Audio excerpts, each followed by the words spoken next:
Ciao a tutti ragazzi, conoscerete sicuramente Crank Brothers per i suoi pedali come questi Mallet E. Sono pedali con un sistema proprietario diverso da quello di Shimano perché non si può regolare in durezza. Sono pedali che però facilitano lo sgancio e l'aggancio perché lo sporco non rimane impigliato nel pedale in quanto, come vedete, c'è molto spazio fra il sistema di aggancio e sgancio e la piattaforma. Oggi però non parliamo di pedali, o meglio non solo di pedali, bensì parliamo di scarpe.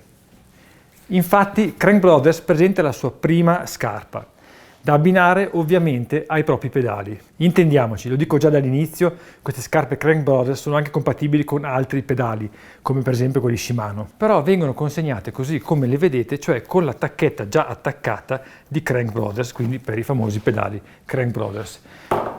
Il paio che ho in mano è sporco, però potete vedere dalle immagini che le ho filmate prima di usarle. Le ho in test da qualche settimana e ho potuto utilizzarle senza la neve che è caduta copiosa negli ultimi 7 giorni, perché queste sono scarpe, diciamo, da uso estivo, autunnale, primaverile, ma non certo invernali. Ma veniamo alla particolarità di queste scarpe. Perché un marchio di pedali penserebbe di fare delle scarpe? Immagino che molti di voi l'abbiano già pensato, è per facilitare il sistema di aggancio e sgancio. Cioè spesso e volentieri capita che con delle scarpe che siano da all mountain enduro come queste, quindi abbastanza comode e larghe e non quelle da cross country, sia difficile poter agganciare il pedale al click perché la suola è di mezzo, intralcia, cioè la gomma delle volte fa sì che non si riesca a agganciare bene, soprattutto le prime volte che si usano le scarpe o i pedali, e sarà quindi necessario delle volte magari tagliare il bordo qua intorno ai binari dove è attaccato il clit. Questo ovviamente non succede con le scarpe Crank Brothers. Infatti queste scarpe mi sono arrivate così, le ho indossate e ho potuto utilizzarle con i pedali Mallet E, quelli che vedete qui, senza doverci fare niente, nel senso ho posizionato la tacchetta come preferivo, per me abbastanza indietro, e ho potuto agganciarmi e sganciarmi senza problemi già dal primo giro, cosa che non mi capita praticamente mai con delle nuove scarpe, che siano delle 510, che siano delle Afton. C'è sempre un po' il problema all'inizio della gomma che intralcia.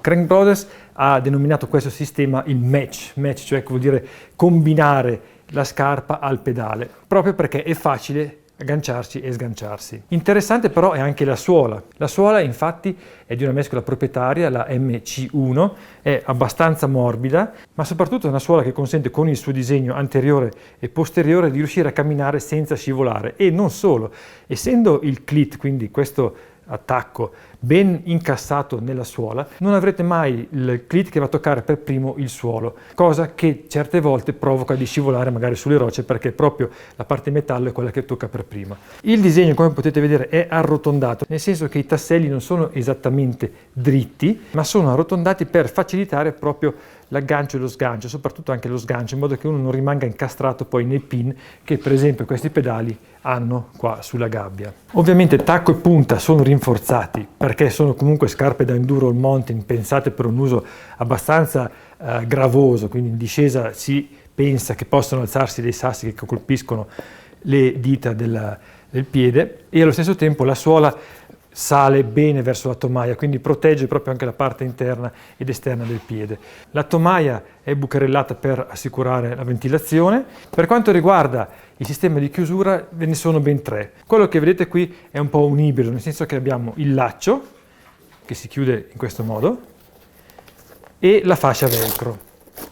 Il laccio, poi, la parte rimanente, andrà a nascondersi qua sotto in una specie di asola che evita che il laccio vada ad impigliarsi fra i pedali, per poi poter chiudere il velcro così e la scarpa così rimane ben pulita e soprattutto non ci sono punti che possono andare ad impigliarsi nei pedali. Qua nel tallone vedete che ci sono questi puntini, che sono dei puntini in gomma morbida, che fanno sì che la scarpa rimanga ben a sopposto e quindi il tallone non tenda a scappare magari su una calza scivolosa. Il peso della scarpa, così come lo vedete, quindi con il clit, è di 470 grammi rilevati da me, in taglia 43. Dicevo che ci sono altri sistemi di chiusura, infatti Crank Brothers propone la stessa scarpa con la chiusura boa e un'altra scarpa con la chiusura solo con i lacci. La scarpa in prova è la Mallet E, cioè la Mallet Enduro. Esiste poi una Mallet che è più orientata al downhill perché avrà un binario più lungo, nel senso che sarà possibile mettere il clit più indietro, perché tanti downhiller in discesa preferiscono averlo più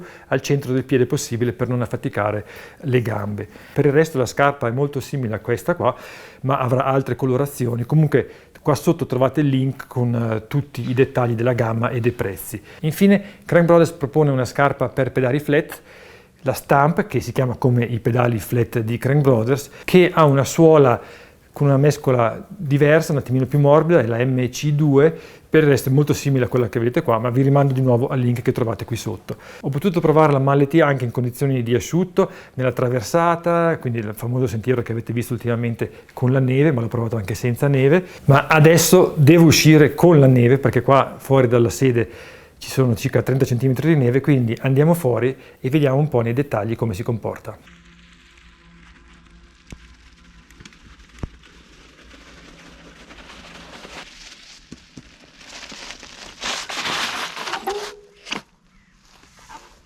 Non sono certo scarpe per neve queste Crank Brothers, ma comunque i pedali Crank Brothers hanno sempre avuto dalla loro la facilità di pulizia nel caso uno abbia appunto neve, ma soprattutto fango sotto la suola. Questo perché i pedali sono fatti in modo da avere tanto spazio vicino al sistema di sgancio, quindi uno sbatte il piede sul pedale e facilmente il fango e la neve si spostano, potendo quindi favorire l'aggancio. Le scarpe si agganciano veramente bene senza tagliare la gomma o dover fare un po' di rodaggio in modo che la suola sia un attimino consumata da non incastrarsi, per esempio sui pin che ci sono qua. Quindi dal giorno 1, quando ho cominciato ad usarle, non ho avuto nessun tipo di problema per aggancio e sgancio rapido. Vedete infatti dalla suola che è praticamente come nuova, c'è proprio lo spazio intorno al clit è praticamente nuovo, anche se io l'ho usato un bel po' per agganciarmi e sganciarmi, segno che appunto non vado a toccare i bordi del buco intorno al binario dove c'è attaccato il clit dello sgancio rapido. A livello di camminata ho fatto la traversata più volte, la traversata del Monte Bar, e devo dire che si cammina bene anche grazie alla forma della scarpa, perché è un attimino arcuata verso l'alto qua in punta, e il grip della suola è ottimo perché l'ho usato anche su tratti bagnati appunto con un po' di neve e non sono mai scivolato. C'è da dire che appunto il clit, guardate se si vede di profilo, è ben incassato dentro la scarpa, quindi non va a sbattere per terra contro i sassi, nel senso che non mi fa da perno e riesco a usare la parte esterna della suola per avere dell'ottimo grip. Quindi non sentirete mai queste scarpe fare quel rumore da scarpe da balletto tic tac tac, perché il clit rimane dentro ben incassato. Inoltre la chiusura è ben fatta perché il laccio, una volta chiuso, come vi ho detto, si nasconde qua dentro e qua dentro rimane tutto il tempo, cioè non fuoriesce più in questa specie di piccola tasca, anche perché poi con la strap qua, con il velcro, lo chiudo e qua non si muove più niente. Vestono direi classici, cioè non sono a pianta larga, ma vanno bene. Io ho una pianta media, diciamo, quindi mi vanno bene e soprattutto non ho punti di contatto fastidiosi, ma questo dal giorno 1 che sono andate subito bene, quindi sono proprio scarpe che ho indossato e dal primo giorno mi sono andate bene. La protezione invece della punta si è rivelata molto solida, potete anche sentirla, è veramente dura, quindi quando i sassi vengono alzati dalla ruota anteriore non c'è il rischio di farsi male alle dita dei piedi.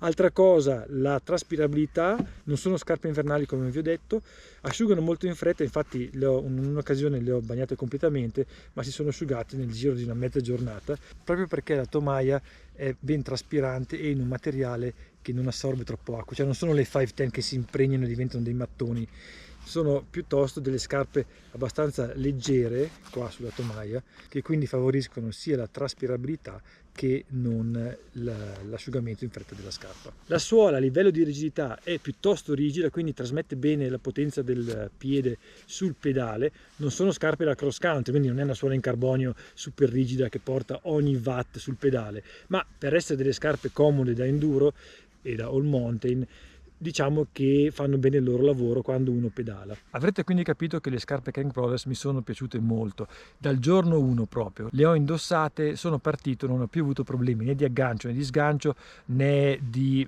punti di contatto che mi dessero fastidio al piede. Il sistema dei lacci più la fascia velcro è ottimo per quanto riguarda la chiusura e la distribuzione della pressione sul piede. Insomma, per me sono pienamente promosse, continuerò ad usarle anche prossimamente. Se siete stati attenti, le avrete già viste nel test della Canyon Spectral, perché le stavo già usando in quel video, quindi continuerò ad usarle sperando che la neve si sciolga per poter pedalare il più possibile. Ricordatevi di sottoscrivere il nostro canale cliccando qui di fianco e di guardare gli altri nostri video qua di fianco. Grazie a tutti di avermi seguito e alla prossima, ciao!